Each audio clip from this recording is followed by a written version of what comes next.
Welcome back to the show, and finally today it is time for my favorite portion of the program. It is time for Justin's Choice, and Justin's Choice for Best Gym, of course, goes to our friends at Winter Park Train Station. Great name, obviously. Happy to introduce you to Eric and Kimberly. How are you guys? Great. Good. What a wonderful name, by the way. But Thank it's you. way more than Thank a you. great name. Tell me about Winter Park Train Station. Yeah, so we opened up 4 years ago. Something that we do together, husband and wife. It's a family-run place. It kind of always has been. My dad, my mom, my in-laws, my brother. It's a whole family situation over there. And it's right on the Sunrail, so that's where the train station came from. So little play on words there that seemed to stick and connect with people. And she actually drew the logo herself on a little doodle, and then we sent it to the graphics people, and everyone's like, "Your logo's amazing," and I'm like, "Well, she just doodled it." So it's pretty awesome, and it just something that was born out of I had been a trainer for a long time already, and then we decided to open up our own place and kind of take the leap of faith and turn it into a career instead of a hobby. And yeah. When you think about gyms, sometimes they can be a little scary place, especially for someone who hasn't been to a gym or had any training lately. I think the family atmosphere that you created, husband and wife together, the family that works there, it is a comforting feeling when someone comes to see you. Yeah, absolutely. Yeah, and they get that right when they come in. We have kids classes, so 5, 6, 7, 8. You'll look over on this side and see 70, 80-year-olds. I mean, genuinely every demographic, every age range is welcome, and not only welcome but thrives at the train station. Right. Yeah. And I think that's why people just don't really feel intimidated, because they'll almost look around and go, "Oh, they look like me," or "Oh, they look." I mean, that's kind of what everybody wants when they walk into a gym, right? Yeah, no kidding. Let's say I'm sitting on the couch right now watching this at home, and I feel a little bit heavy after the holidays. I certainly do. I mean, you drink, you eat. It's just the holidays for me. Right. But I know I need to do something. I'm at home. I'm on a couch. I need to do something. Why come see you? Yeah, I think the biggest thing that would separate us from somebody else, or that would get people comfortable coming in, is our assessment process. So if you came in, I would ask a question, which is, "How can I help you?" And then I would listen. And I don't think a lot of people do that. I think a lot of fitness experts or fitness people in the industry are, "I know everything, listen to me, listen to me." And it's an opportunity right out of the gate for me to say, "Hey, tell me how I can help you." And then I'll sit back and listen, take notes, set up a plan for you, 10 pounds, 15 pounds, what is it? What are you looking for? And then we cater a routine that's catered to you, and then it might be catered to her, and then it might be catered to this person.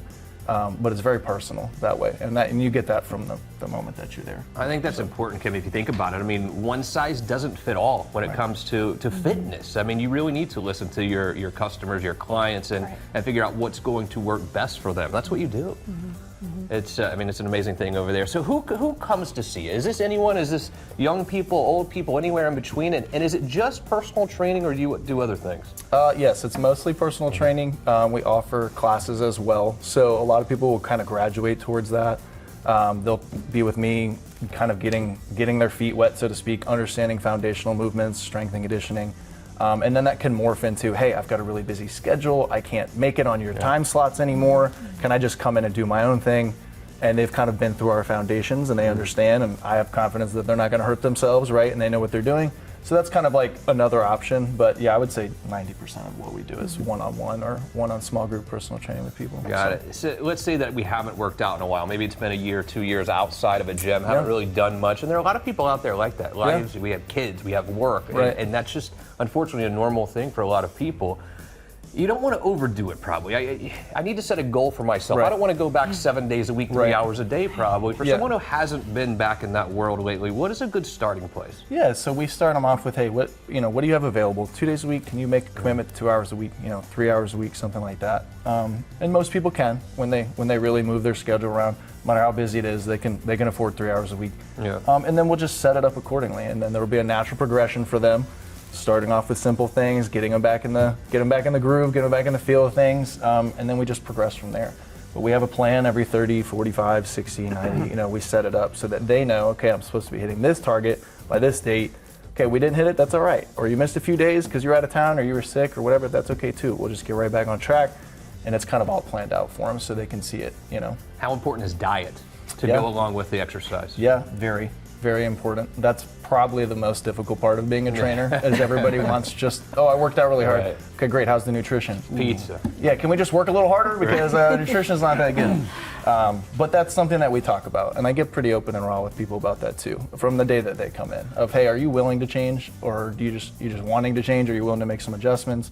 You're not willing to make adjustments, because that's really ultimately how well they're going to do. How rewarded do you feel? How rewarding does it feel when you see someone who comes in, hasn't exercised in a couple of years, overweight, and you first start to see their facial expressions when they can see their body transform and they feel better? How rewarding is that for you? It's a game changer. I mean, it's a game changer. It makes 4 a.m. worth it. It makes late nights worth it. I mean, every bit of that is seeing people achieve what they didn't think that they could.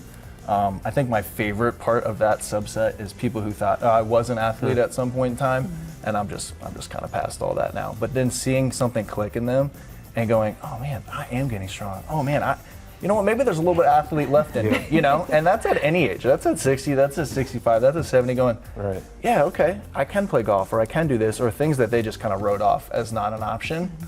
They're able to do that if they just stick with it. Keep killing it over there. You guys are doing awesome. Thank you so much. Congratulations. Thank you so much. Winter Park Train Station. Do yourself a favor. Go visit them. Let's get in shape together.